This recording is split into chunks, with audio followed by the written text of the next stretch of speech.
All right, Eric, thank you so much for joining me on the Leaning into Leadership podcast. Man, it is big time a treat to have you on the show, to have an opportunity just to have a conversation with you, and honestly to share the relationship you and I have going back a number of years with all of our leaders. Well, thanks for having me, man. I really appreciate you asking, and I can't wait to just have a conversation. Yeah, absolutely.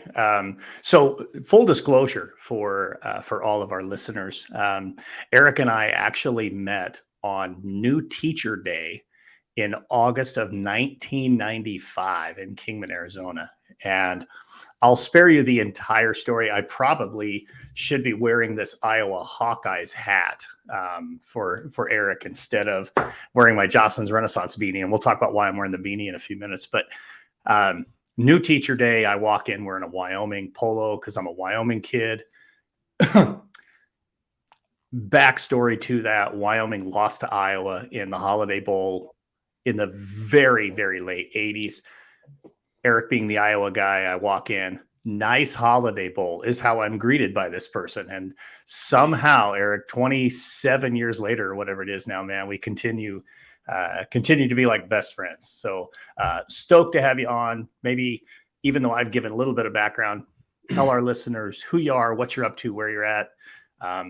Yeah, there you go.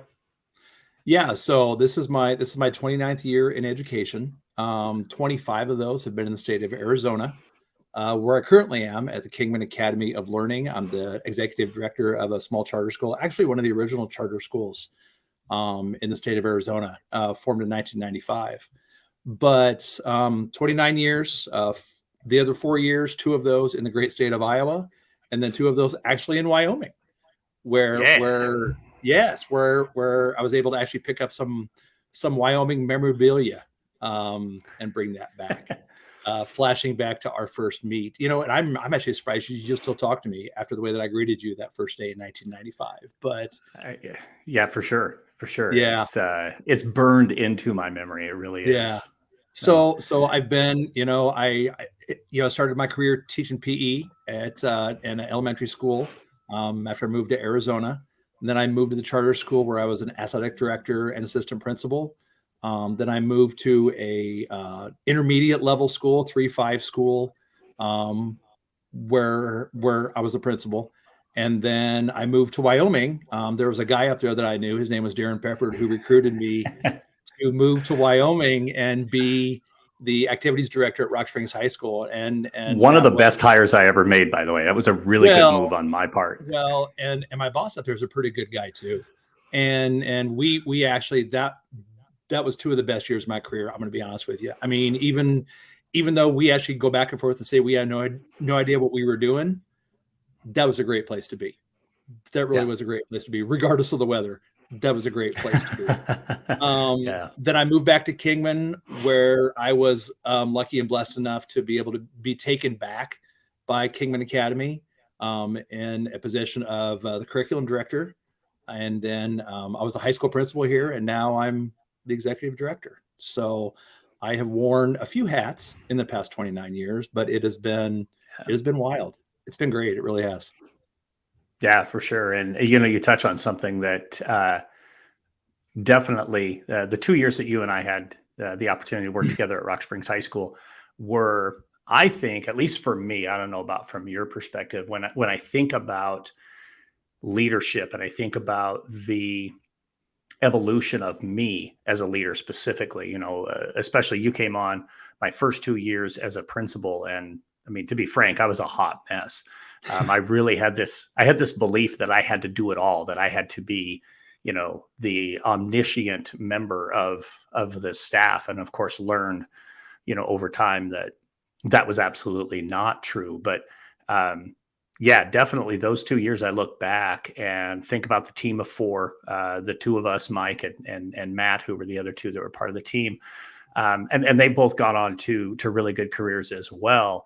So definitely look at that as a pivotal moment where I think I learned so much about leadership in those couple of years. And I really feel like I learned most of it by doing it wrong. I really do. I know we did some good things.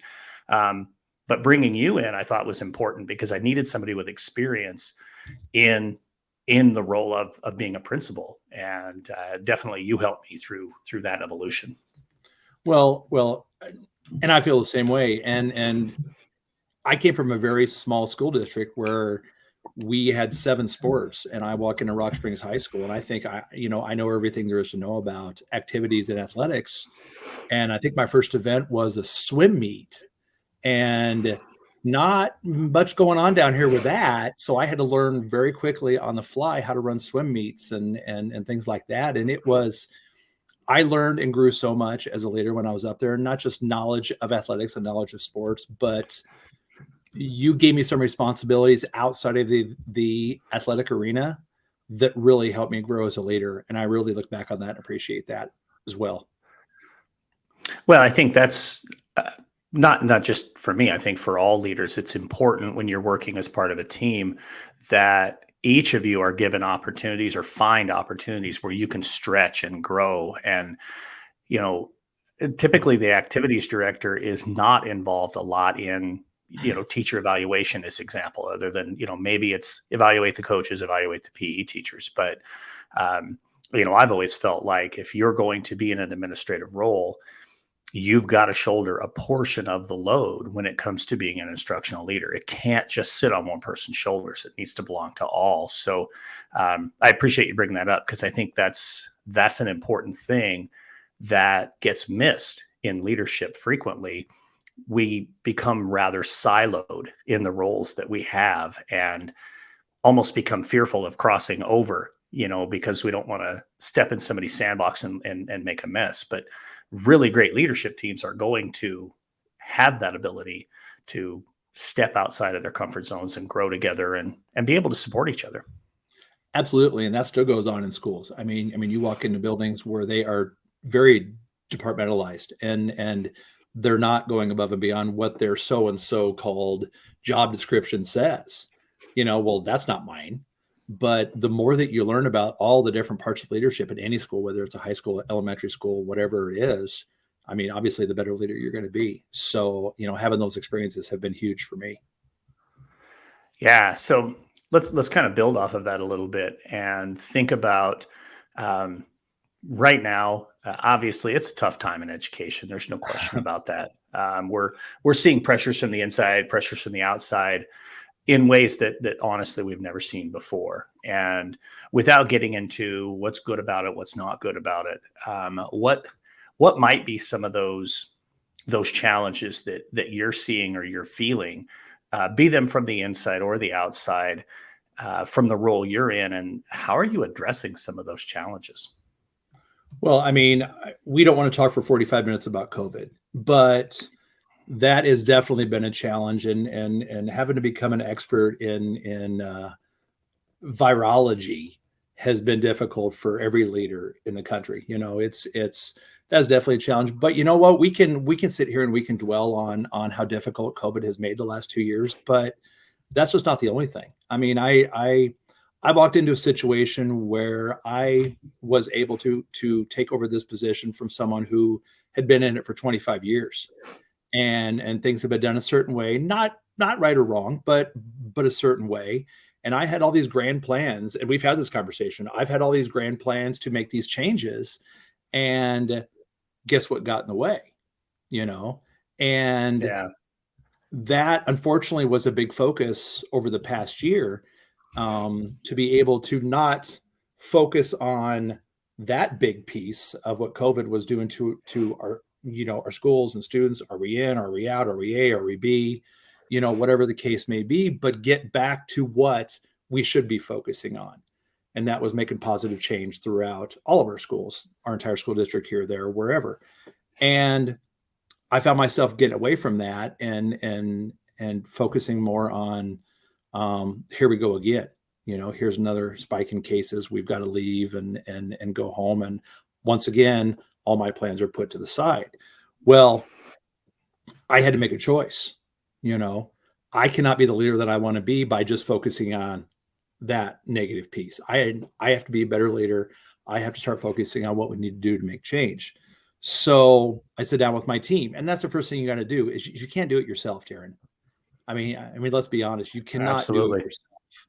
And I am blessed to have some unbelievable leaders around me. I have four building principals, four dynamic building principals who lead the way they should lead. I don't know how else to say it. They just are amazing at what they do. And bottom line, they just love their kids and they love their faculty. And Before you go further, I want to build on that just a little bit because I'm yeah, in a unique position to know your four building leaders. Um, I think this is a critical point for leadership teams and what you said about you can't do it on your own. You have four very different people. I mean, those four are so different, so very talented and so wonderful for their kids and for their staff. But maybe and then jump back if you can to where you were going, but expand a little bit on the importance of that.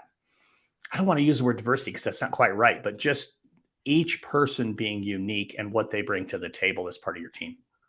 well, you sit in a room with these four leaders, and then to add to that, I'm going to add my curriculum director, Janelle Victory, as well, because she is yet another leader that we have who has a completely different personality than the other four leaders that we have. So like we're in a room together, and it is checks and balances. It is, hey, here's an idea, goes around the room, everybody's got a different opinion on it, and then we're able to build on that and come to the conclusion that should be, of how to take care of things. So I think that having those four diverse people in those schools fit those schools, and Darren, it has to be diverse because K2 is going to be different than 6-8. I mean, Oh and yeah. and 3-5 is going to be different than the high school, and those personalities fit those schools. And what they do every single day in those schools is absolutely different. You can ask any of them, and you know that you've worked at the middle school, you Yeah. worked at the high school, and Yeah. and without their opinions on things, and I don't just make decisions to make decisions. That's not who I am. I will never ever just make a unilateral decision that's going to affect all four schools without talking to my leaders first. That's a huge piece for me. And each of them may have a different opinion on what we're talking about. But because of that, I'm able to stop and think and then move forward with how I want to do things and how it's going to affect everybody in those buildings. Because it's going to affect, Darren, it's going to affect the people in the elementary school buildings different than it's going to affect the people in the secondary buildings, without question. Oh So yeah. so you're right. Having those different opinions from those four leaders is amazing. And then my sounding board, I call her my work wife, whatever you want to call it, is Janelle, right next door to me.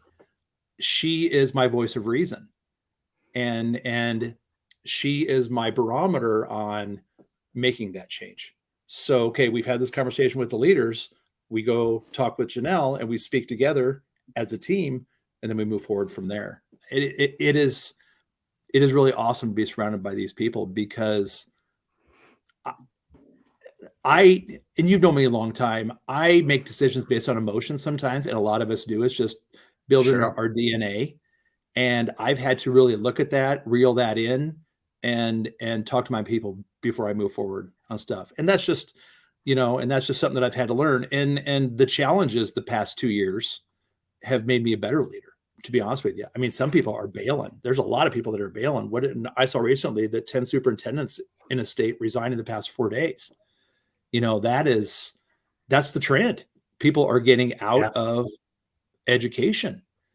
And I don't want to get into that, but the last 2 years have actually made me a better leader because I'm really able to focus on what I needed to do better. And that was listen to the people around me. Because I've never been a great listener. Ask my wife. She can tell you. But listening to the people around me has Yeah. made me a better leader. And listening to my faculty, listening to my kids, listening to my parents have made me a better leader.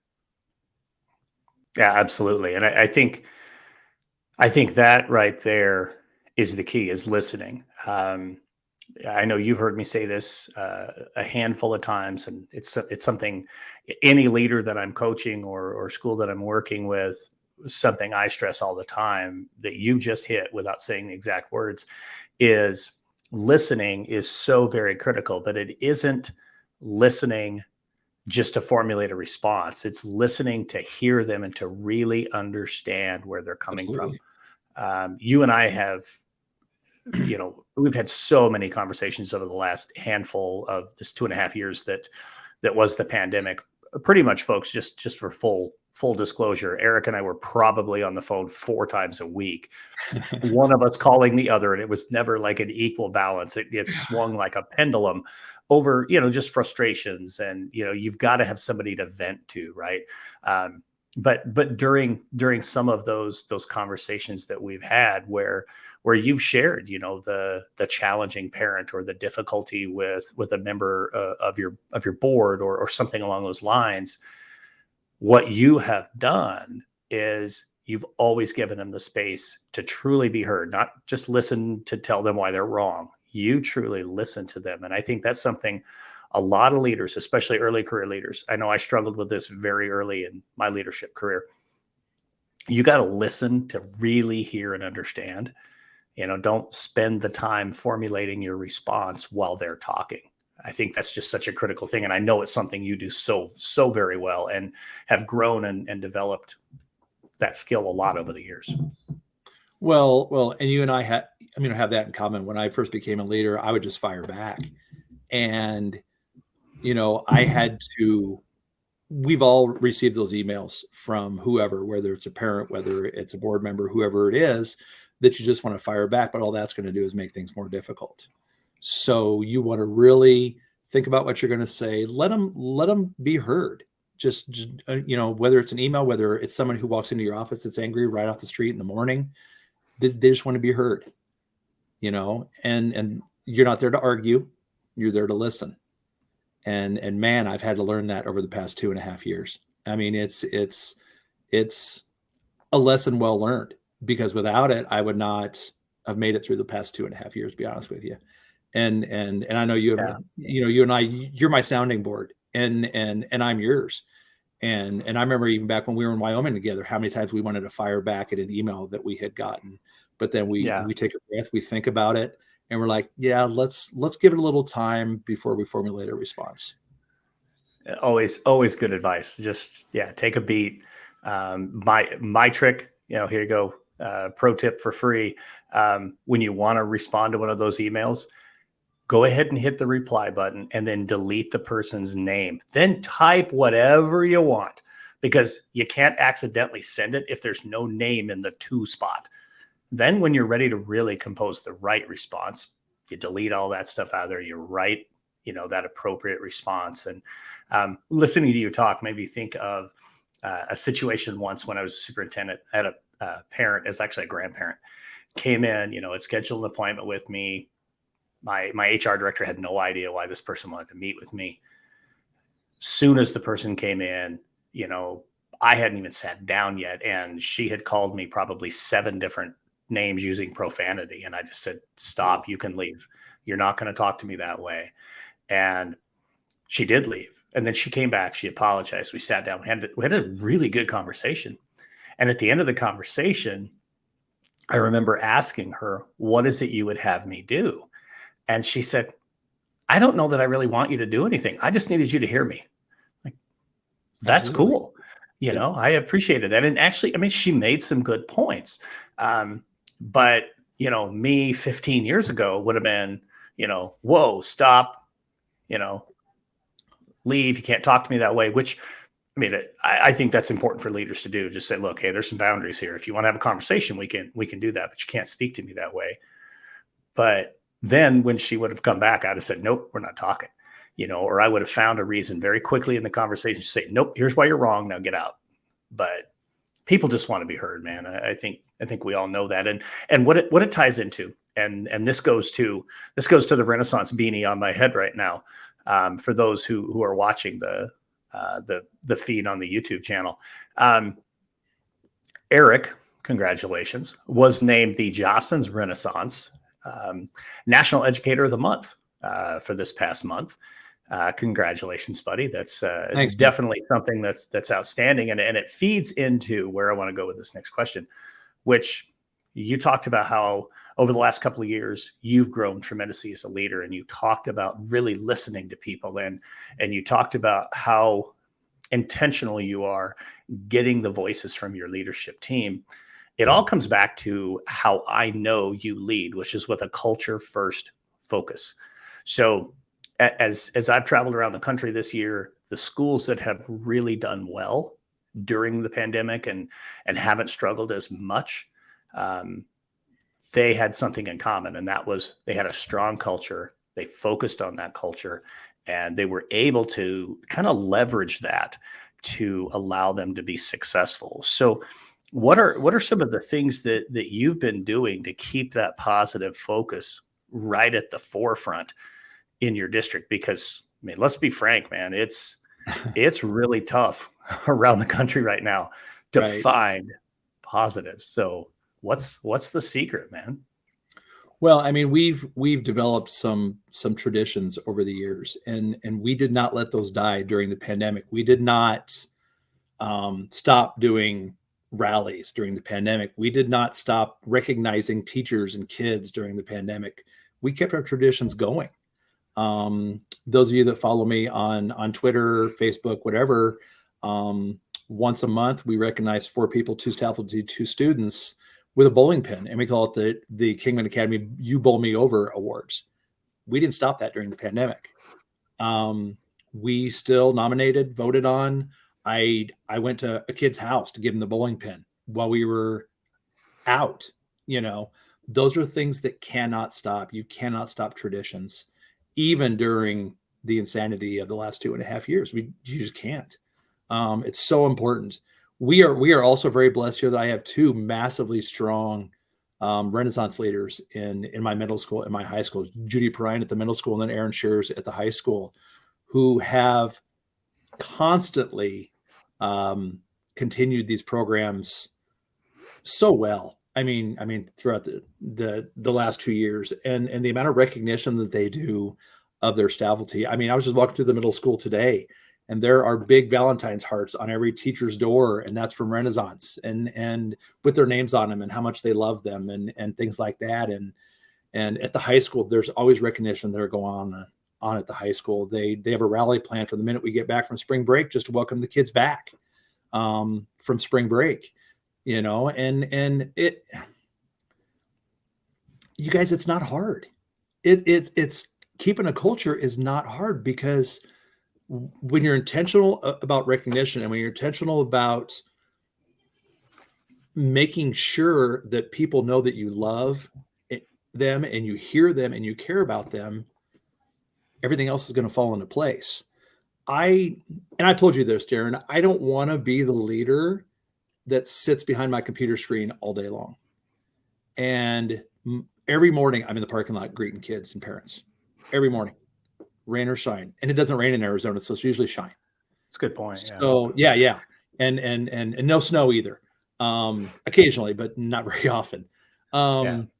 But I want to get into schools, and I want to see kids, and I want to walk through classrooms, and I want to greet teachers in the morning when they're coming in. And as a leader in my position in a building separate from everybody else, that has to be a priority for me, you know, because it's so easy to get into this position of superintendent, district administrator, whatever you want to call it, and get stuck doing compliance, and get stuck doing paperwork, and get stuck answering emails and talking to vendors and things like that.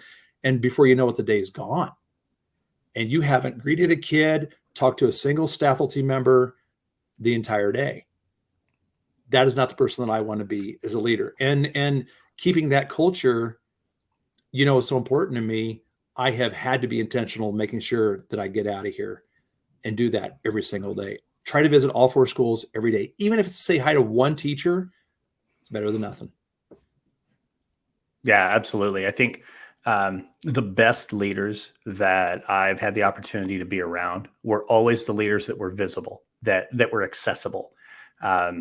You know, I talk about it all the time about, you know, when you have a meeting with somebody that's part of your faculty, go meet in their location. I mean, obviously the heavy personnel things need to happen in your office, but otherwise get out, go meet with them in their space. Their time is infinitely more important and more valuable than yours is. So get out and meet with them. So I want to dovetail a question with that, related to just exactly how you do the intentionality.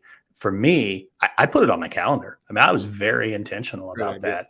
Yeah. You know, if I have school culture 45 minutes blocked on my calendar, and then I'm going to go in and I'm going to be detailed about what it is, whether that's go see 3 teachers on their prep, or, go have lunch with the 4th graders, or fill in the blank, whatever it might be. So that's one. I think the second one you already touched on, but man, I found this was true as a principal, but really true as a superintendent. Don't start your day in the office. Do not start your day in your office. Now, in my case, I had a building that was quite, not quite a ways, but, it was like a 5-block drive to be at my high school. My K-8 building was attached to my office, but I would intentionally just 2 days a week, I'm going to go start at the high school. I'm going to go hang out. I'll be in the media center, or I'll be out front greeting kids, or whatever. Obviously, as a principal, and you were a part of this with me in Rock Springs, we were at the front door every single day. Mm-hmm. So some ways to be intentional. 2 or 3, just give 2 or 3 real quick ones for leaders who are trying to find ways to be intentional with their culture. Well, I love your idea about the calendar. I mean, just working it into your schedule, and you can relate to this because we've both been in charge of very small school districts. So the hat is worn 1,000 different ways. For instance, I'm actually the assessment coordinator for my district, and on top of everything else. So you have to plan your day based on what you have to do that day. So usually the way that I plan is, hey, I've got an hour of work I have to do with this, but I'm going to take the next hour and I'm going to go to the high school. Then I'm going to come back. I'm going to do a couple of things in my office. Then I'm going to walk over to the intermediate school and see those kids. And the best time, Darren, to greet kids is at lunch and at recess. That is the best time to get to know kids. You can walk through halls and you can meet them during passing time, but you've only got a couple of minutes there. But lunch and recess are the best times to greet kids. How much fun is it as a 52-year-old man to go out and hang out at the slide in the K2 building? Seriously, that is a blast. And those kids love seeing you, mm-hmm. and they remember that because when you see them in public, when you see them at Walmart, when you see them at the grocery store, hey, Mr. Lillis, hey, that's the boss. He was over there with us in the playground the other day. Kids remember that kind of stuff. Yeah. And they tell their parents about it, which is awesome. You have to find the times that you're going to see and greet and form those relationships best with those kids. And what's cool is it okay if I tell you a little story real quick about the high school? Go for it. Yeah. Yeah. Okay. So the way that our high school is set up, we have a very small high school. We have about 350 kids. Everybody eats lunch at the same time. So when you go over there, you always see kids, and like that's one of our goals at all of our buildings. No student eats alone. No matter where they are, they try to hide in the corners. They try to hide between the machines, whatever it is. No kids eat alone. That's huge for us. So I was over at the high school one day, and there was a young lady. I didn't know her. I think she was new to our district, and it's very hard to get to know everybody, but that's a goal of mine as a leader as well, is try to get to know as many kids as possible. And she was kind of over toward like where the student store is, and she was wearing a pair of Converse and I love Chucks. You know me. I wore Chucks all the time that you knew me. And she had a pair of brownish Chucks on that were similar to the ones that you and I were, that we got for my wedding. Yeah. And I mentioned to her, that's an awesome color. Where did you get those? And we started having a conversation. So before lunch was over, the principal, Miss Perea, came over to me. She says, I haven't got her to talk to me all year long. She hasn't said a word to anybody since she got here. What did you do? And I said, all I did was ask her about her shoes. Just start a conversation. I just formed a relationship with that girl because I started talking to her about her shoes, Darren. Yeah. It's not hard. Man, no. It's not hard. What we do is not hard. If you love kids, what we do is not hard. and I'm sorry that I went off on a tangent there, but that No, that's is great. that is why we do what we do. And I say this to everybody, and I'm not saying this to tell people, if you don't like it, get out. That's not where I'm going with this. But if you don't love kids, why are you in education? That is the That's only what it's all reason that about. we're here. It's the only reason that we're here, man. And you and I have both been in situations and been in schools and been in buildings where we are greeting at the door and all that kind of stuff, which still isn't awesome. Harry Wong, I mean, he's got it. I mean, he's got it figured out. You greet kids at the Yeah. door, you knock them, you shake their hands, you do whatever. But then we've been in buildings where you see people who would care less, about that kind of stuff. And I think to myself, what are you doing, man? We are here for these kids 24/7, and this might be the only interaction they have with somebody all day long. Give it a shot. Go over and talk to them about their shoes, man. It works. Yeah, it's not hard. It really isn't. Yeah. And I'm grateful that you shared that story with our listeners, because it really just takes that. While you were telling that story, it made me think back, and we won't chase this, but it made me think back to the time that you and I worked together in Rock Springs. You had a student who talked to you every single day, and it was all about the concert t-shirts that he was wearing. I mean, I don't know if he had a Slayer or whatever his first one was. And you're like, oh, hey, I like that band. And it was concert t-shirts every single day. I heard you have Every that day. conversation with kids, which was incredible, but it was an easy way to make a connection with a kid. They saw you as a human being, and let's be honest, and, sticking with the Renaissance piece, we'll give credit where credit is due. Our buddy PC says it really well. Everybody wants to be seen, everybody wants to be heard, and everybody wants to be loved. And when we take that simple step, hey, love your shoes or whatever. I mean, I never let a person pass me in the hallway, whether it's an AP, a principal, superintendent, without acknowledging them, even in the middle of a conversation with somebody else. I would still turn and say hi. And Absolutely. if I knew the person by name, you say him by name. You should never let anybody pass you without that acknowledgement. So we could take this conversation like 100 different ways and continue to go forever. Folks, this is what it's like to sit and have a beer with me and Lillis. Although it probably wouldn't be beer anymore. I think at this point it would be martinis, but because we're more sophisticated now. Well, you would think as you get older, you're a little bit more mature, but well, in theory, but anyway, this is what it would be like to just sit and have a drink with us. So grab a drink while you're listening to this, and it's like you're having a drink with us. Final question. Ask it of everybody on the show. Title of the podcast, Leaning into Leadership. Eric, how right now are you leaning into leadership? Oh, I could go so many different ways with this. Just recently, I came across a term, and the term is grace swagger. And I don't know if you've ever heard that or not. But right now in this country and in what we do every single day, you got to have a grace swagger. And what that means is you got to have a heart for grace, because that is a lost art in our schools and in our communities and in this country. Let's be honest. I mean, the past 2.5 years, grace and gratitude have gone sideways. And just a parent walking in and yelling at you about something doesn't mean you have to take that personal. Show them some grace. When you have an angry faculty member about something, no matter what it is, listen to them, show them some grace.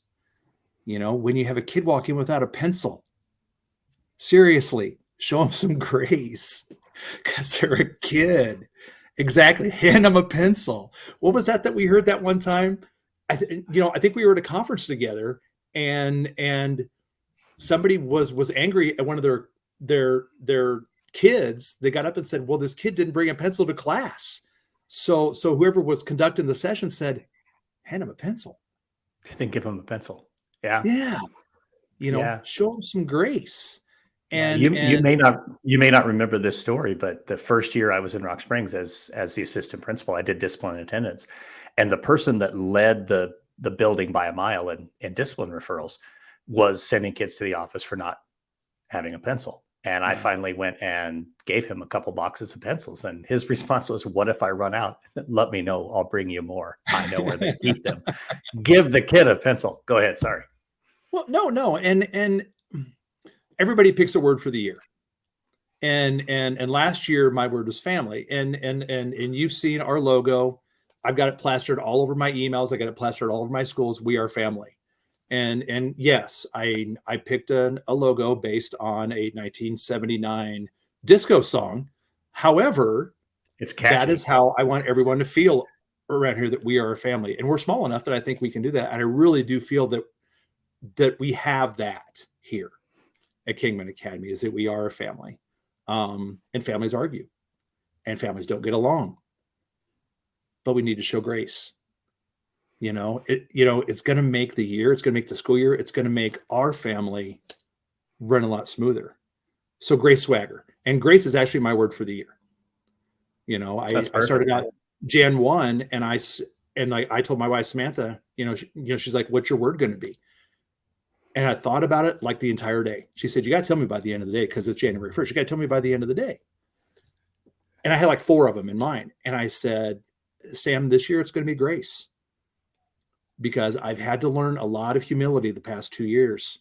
And I think I've been able to do that because I've had grace for others. And I think this year I'm going to commit myself to not take it personal when things don't go my way, to not take it personal when I have an angry faculty member, not take it personal when I have an angry parent, which we don't have many, because I think we're better at showing grace."